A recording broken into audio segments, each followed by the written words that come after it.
Bertemu kembali dalam Buletin Awan ini. Baik, bukan sahaja tentang PKS dan juga industri yang berhadapan dan juga perlu menempuh tempoh-tempoh seperti ini, iaitu bekerja 40% bekerja di rumah, tapi sudah pasti kita ingin mempelajari juga sejak setahun lebih yang lepas apa yang sudah kita belajar, apa lagi yang kita gagal mungkin yang boleh memerlukan bentuk penambahbaikan baik di pihak kerajaan maupun pihak industri. Saya ingin berbincang lebih lanjut. Saya dah bersama dengan Syarin Syariza Abdul Ghani, iaitu yang merupakan pengasas GigX Global yang bersedia Skype langsung bersama dengan kami pada jam ini. Syarin, terima kasih kerana bersama kami pada jam ini. Seperti yang saya sebutkan tadi, apa yang sudah kita belajar setahun lebih yang lepas? Pihak industri sudah pasti tahu ini adalah adaptasi perkara baharu. Ini norma baharu yang mereka akan laksanakan untuk tempoh yang panjang setidaknya. Apa yang sudah kita belajar? Saya rasa kita sudah banyak dapat informasi untuk macam mana nak menangani, ya. Tapi yang rata-ratanya nampak gaya kita tak mematuhi. I think the lesson to be learned is that kita kena patuhi diri kita, macam mana menjaga diri kita dan persekitaran.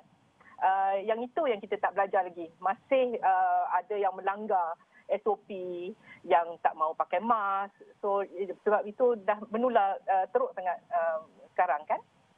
Bagaimana untuk kita melihat bahawa pihak industri, tidak kiralah PKS ke, medium ke atau industri yang besar, mereka ini adakah bersungguh-sungguh melaksanakan segala pematuhan SOP? Kerana kita faham pematuhan SOP ini ada kalanya memerlukan penguatkuasaan di peringkat industri itu sendiri. Maknanya majikan perlulah kawal pekerja supaya mematuhi SOP dan sebagainya. Di mana tahap kesungguhan industri kita? Kerana kita melihat banyak kes melibatkan kilang sebagai contoh. Ya, actually itu satu point yang saya nak buat. Macam kawal selia, kebanyakan daripada sektor yang high risk ni, manufacturing, kilang, now the entertainment sector, kita dah tahu bila kita buka tempat-tempat rekreasi and all that, pematuhan dia dengan kawal selia dia longgar sangat.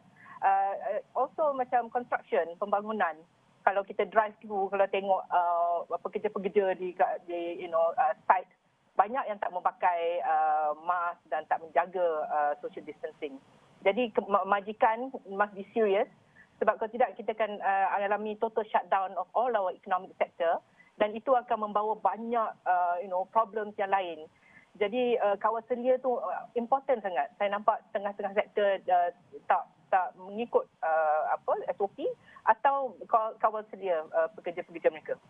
Sudah pastilah apabila kita melihat bahawa kes ini turun naik tinggi, belum dapat kita kawal sepenuhnya lagi, sudah pasti ada ramai dan juga banyak perniagaan yang terjejas teruk. Ini membawa kepada pembuangan pekerja. Tidak ada banyak pilihan bagi pekerja-pekerja, khususnya mereka yang mungkin low skill di peringkat berkepakaran rendah dan sebagainya. Ini pentingnya ekonomi gig sebagai contoh untuk mereka memperkasakan diri, menceburi dan juga melakukan suatu perkara yang lebih mendapatkan pulangan kepada mereka dalam tempoh sukar pada masa ini. Apa yang kita sudah pelajari tentang ekonomi gig ini? Adakah rakyat kita sudah pun cukup bersedia untuk mengadaptasi perkara ini? I think kita mungkin mesti buka minda. Kita mesti move away from expecting pekerjaan yang tetap, sebab sekarang the economy is not very strong. Jadi the gig economy ni is a good solution, whether kita ambil the solution sebagai temporary atau kita gunakan opportunity ni untuk menimba ilmu, untuk mendapatkan projek-projek, untuk mendapatkan short assignment yang boleh membantu kita untuk income. So at the moment is survival, ya. So kita punya income tak boleh terjejas. Tapi kita tahu dengan ekonomi yang tak berapa kuat ni, kita kena cari opportunity lain. Jadi solo entrepreneur, kalau kita pandai memasak, buat home food based business, kena explore all sorts of opportunities, and the gig economy is a very important solution buat masa ni. Sudah pastilah kadang-kadang orang yang sudah biasa bekerja di pejabat mahu mencuba kepada perniagaan walaupun perniagaan sampingan dan sebagainya. Mereka perlu ilmu dan juga kepakaran. Ini semua boleh ditagih dan juga dipelajari melalui ruang-ruang yang disediakan di dalam talian dan sebagainya. Adakah cukup banyak kita sediakan semua latihan sebegini untuk orang ramai yang belum ada pengalaman untuk berniaga kecil-kecilan sebagai contoh? Adakah perkara ini tersedia secara meluas? Saya rasa ada.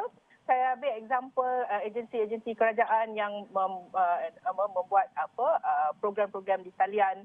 Even di gigxglobal.com, platform kami, ada juga program-program di atas talian.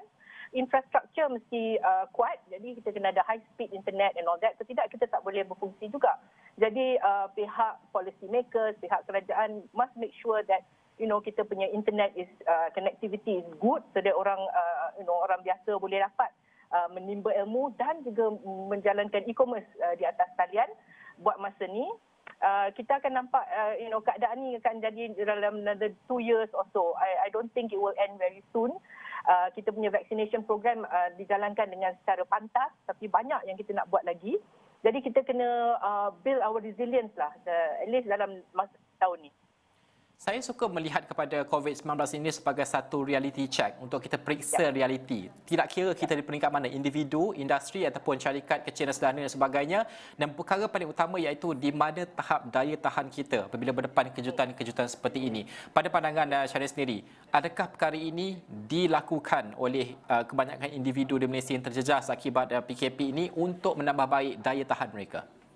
Buat masa ni kita kena buat sendiri. Jadi kita tak boleh depend on anybody else. Kita sendiri kena jaga diri kita, jaga keluarga kita. Kalau kita ada majikan yang masih bekerja, majikan also mesti memantau, tengok kita punya tahap resilience, kita punya ketabahan mental kuat. Dan I think majikan also ada responsibility untuk make sure that all their staff get vaccinated. Sekarang ada vaccination program yang meluas, at least di Selangor dan Kuala Lumpur. Jadi majikan-majikan di sini kena make sure that their employees are registered, akan di-vaccinated atau dah vaccinate, dan bila diorang dah buat vaccination tu, beri mereka 2-3 hari untuk recover. Sebab lepas tu memang ada demam, ada sakit dan tak boleh bekerja. Jadi majikan kena make sure that is priority now. Okey, Syahrin Shahriza Abdul Ghani, terima kasih kerana bersama dengan kami pada jam ini, iaitu pengasas GigX Global, membincangkan tentang apa yang sudah kita pelajari setahun yang lepas, bukan sahaja di peringkat industri, PKS, malah di peringkat individu. Apa yang kita pelajari, apa reality check yang kita buat untuk melihat kepada tahap daya tahan kita, kebolehan kita, kepakaran baharu yang perlu kita acquire, perlu kita perolehi untuk kita survive pada tempoh yang sukar dan juga mencabar pada ketika ini. Terima kasih, Syahrin.